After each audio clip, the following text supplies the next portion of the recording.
আসসালামু আলাইকুম। রোনালদো কি ফুরিয়ে গেছেন? রোনালদো তার ক্যারিয়ারের সর্বশেষ পর্যায়ে রয়েছে। তিনি স্লোভেনিয়ার বিপক্ষে একটা পেনাল্টি মিস করেন। ৩টি ফ্রি কিক থেকে একটিও গোল পাননি। ইভেন মেজর টুর্নামেন্টে সর্বশেষ ৮ ম্যাচে পর্তুগালের হয়ে কোনো গোলই পাননি তিনি। স্লোভেনিয়ার বিপক্ষে ম্যাচটিতে তিনি পুরো ম্যাচ জুড়েই মোটামুটি অফ ফর্মে ছিলেন। তার এই পেনাল্টি মিস হওয়ার পরে তিনি যে ইমোশনাল হয়ে যায়, তিনি তা কন্ট্রোল করতে না পেরে কান্না করে দেয়। তার মা গ্যালারিতে বসে খেলা দেখছিল তার। যখন দেখলো তার সন্তান কান্না করছে, মা সেও কান্না করে দিয়েছে।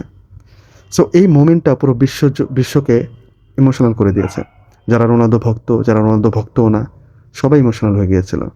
কিন্তু এই যে কষ্টটা রোনালদোর, সেই কষ্টটা ঘুচিয়ে দিয়েছে দিয়েগো কোস্টা, পর্তুগিজ সুপারস্টার।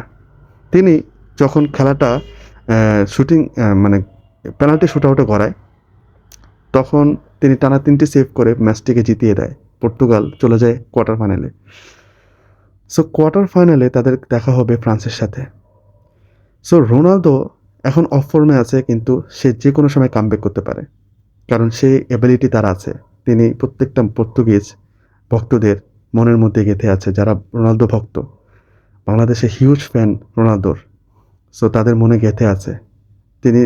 আমরা সবাই জানি যে তিনি ব্যাক করবেন, তিনি কামব্যাক করবেন, তিনি তার আসল রূপে ফিরে আসবেন।